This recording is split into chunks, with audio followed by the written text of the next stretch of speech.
Blood Death Knight. Let's check out the 2-piece. While you have one or more bone shield charges, the damage you take is reduced by 2%. Losing a bone shield charge has a chance to reduce the damage you take by an additional 1% up to 3% for 6 seconds. I think this is fairly standard. Bland, yeah. It's a little bit boring. It's bland, yeah, of course. It's just give me damage reduction and I'll get out your way. It's pretty nothing too complicated, nothing gameplay altering. But then again, 2 set bonuses never really were the ones who impacted gameplay too much. 4 set would have been, but let's see how it goes for the 4 set. So the 4 piece, your damage is increased by 1% per active bone shield charge. Taking damage while below 6 bone shield charges has a chance to generate 1-2 bone shield charges. Okay, so they want to incentivize you to not ever drop that bone shield, which is fine. That's a healthy way of I don't know, getting people to understand Blood Dead Knights. I think this is a safety net type of bonus here because the way the 4 seat the 4 set the 4 seat is this with 4 seats? Is it a table tier set? Oh my god! Sorry. It definitely works with the new talent that gets all the stacks all the way up to 12. The 4 piece is kind of like a problem-ish because you never want to drop too much, but then you have the Bone Storm that eats up 10 of those charges, and then you kind of want to maximize the amount of charges you have for bone shield, so it might become a gameplay problem where you might want to overly generate bone shield to never drop below 10 so that you constantly have that damage up. Yeah, it just feels that it's kind of like easy mode, nothing impactful whatsoever. I mean, when you think about the rework of Blood Decay and the hero talents, do you see anything like very linked between this tier set and... I only see the connection between the new talent that gives you up to 12 bone shield tops. It kind of goes against the Bone Storm changes where it eats bone shields, because although when you lose, you gain an influx of power. So who knows? We'll have to test it out. Okay, well, let's rank it in some capacity. Are we okay with this? I mean, for me, as I would say a mediocre Blood Death Knight, I love tanking with blood. I think this is okay. I'm not really looking for something that game-changing because I am a beginner Death Knight. That's fair, because we're gonna have new hero talents on top of all of this. Yeah, so this is something that we can talk about later in the video. So I would give it a pass. This is okay. It's all right. It's a good start. Yeah, nothing too extraordinary or anything like that. So they're going with the safe zone. All right, Guardian Druid 2-piece. Let's go. Thrash and Moonfire increase your damage done and reduce the damage you take by 1% for 8 seconds, stacking up 3 times. 3% damage reduction. That's a lot, man. That will save your ass. Be careful, Vengeance Bear's coming for your ass. Yeah, the new meta is in town. You might hear it way in the back. You might say, "Hey, hello, man." Oh man, this is sad. Okay, 4-piece. Arcane damage you deal is increased by 5%, and bleed damage you deal is increased by 5%. This is terribly boring, but also affecting 2 styles of playstyles that you never combine almost ever. Why? Because I don't know if they're gonna be reworking any of the talents for Bear, but you realistically have 2 styles of playing Bear: Arcane or Physical. Our Physical is a little bit more tanky, Arcane is usually a little bit more damage, and with Physical you get all the bleedy stuff. And the Galactic Guardians and all of that shit. I can dig a focus on the Arcane version, but they really want to make it not, the Loon's Warrior Chosen, the hero talent, whatever, the Bear Mooney thing. Mooney! And so not make it focus too much on that, and they kind of want to make that, balance between that and Druid of the Claw. No. But see, like, okay, let's get that one 5% and that one to 5% and we're good, right? Okay, what else is next? Well, that's kind of how it feels like. I think it's a good time now to make a disclaimer. Listen, guys, this is the first iteration of the tier set bonuses. We're gonna trash and bash everything around here, but we do know that these are gonna suffer a lot of changes. For sure. Like, mind you, in Dragonflight, we had whole tier sets bonuses being changed from what they were initially announced. Okay, so we have to make this disclaimer here, all right? But first impressions kind of matter, right? Because this is how people will look at it. As like, when I'm gonna be playing WoW, I want to raid. Is this the tier set I'm getting? Like, this is like a live reaction from players. 3% damage reduction, yo. You better get me inside. We all know bears just need that 3%. Oh Jesus! All right, Guardian Druid no passes at all, right? I don't know. It's a little bit too boring. I'm sorry. It's like no pass. It's balance level boring. No, fuck that. Brewmaster 2-piece. increase. Blackout Kick and Cake Smash deal 20% additional damage. What a shock. And Shuffle also grants 3% damage reduction. Okay, well, at least we have two sides of the story here. I think this 3% is way better than the bear. Than the bear one, yeah, because of this course is it is, also yeah. a stagger, so Yeah, of course it is. A 4-piece. Blackout Kick increases your damage dealt by 1% for 15 seconds, stacking up to 3, and has a chance to reset the cooldown of Cake Smash and make its next cast cost no energy. I like it. I like it. I like Cake Smash. I mean, what is not to like about you're a Brewmaster monk? You're gonna drink like beer. You give beer to enemies. Yes. And that's the beer you give to them is not that good tasting. Because you're gonna light it on fire with your breath because you never brush your teeth as a Brewmaster. We all know that.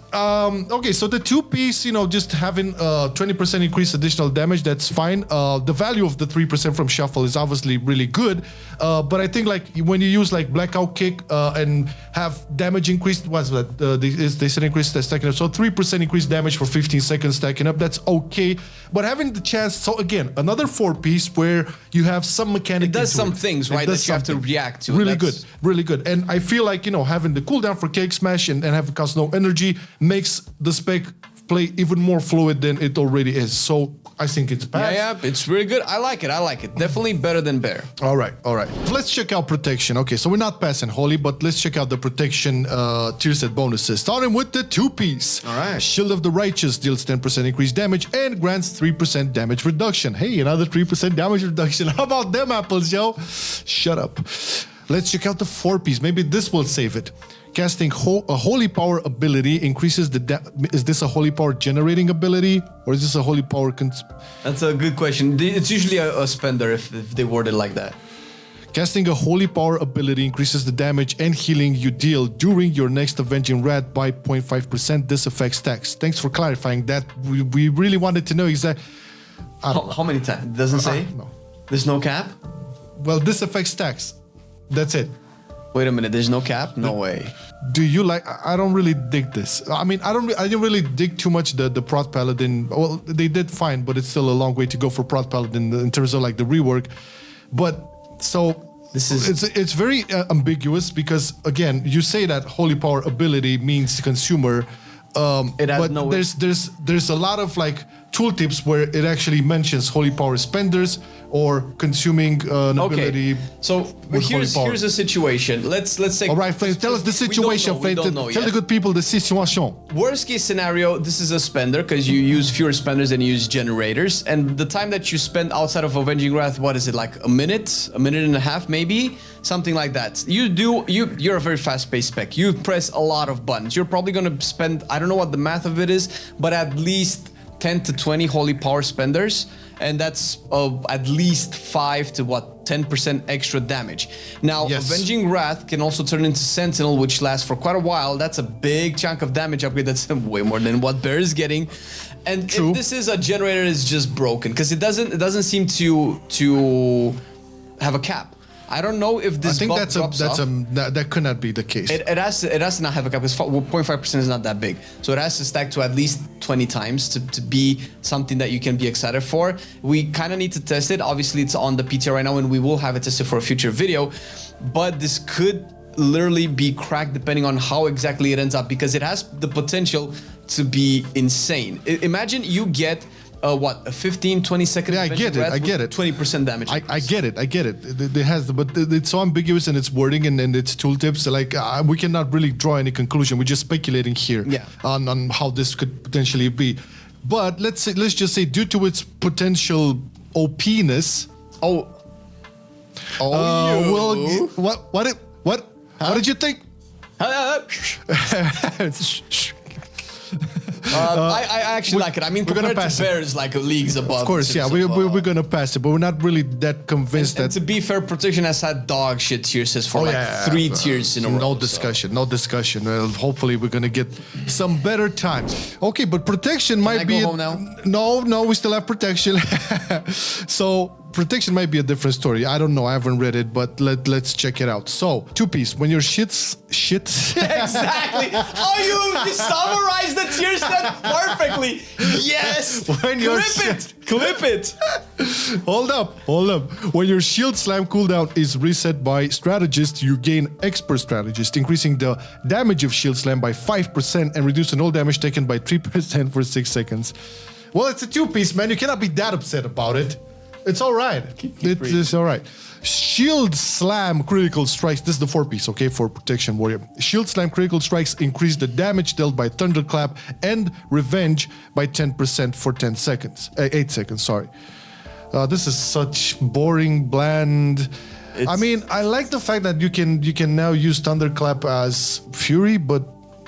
A Mountain Thane might be a little bit more excited about this. Maybe this is going into the Mountain Thane. Are you that disappointed? No, it's terrible because 5% damage on like your most of your damage that you're going to be getting out of your Protection Warrior is always going to be shield slam and single target by a long shot.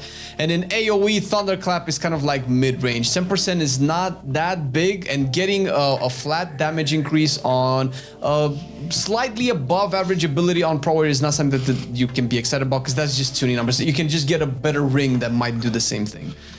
Oh man, I'm afraid to ask. This is not a it's not a pass. It's similar with Prot. But you love Protection Warrior. I love the class, man, but it's the same situation with Prot Paladin. It's just gone dog shit bonuses the entire of Dragonflight, and but at least Prot Paladin actually gets a good set. But this, no. Vengeance 2 set, which is Soul Cleave, deals 15% increased damage and has a 35% chance to shatter one lesser soul fragment from a target it hits. I was expecting, soul fragments all over the place. This 2 set is actually more interesting. It's not. Hey, have more damage. Bye. I do have something to say about this. What does the force say before I go into it? Okay, so force set is consuming a soul fragment increases the damage and healing of your next Fell Devastation by 2% up to 30%.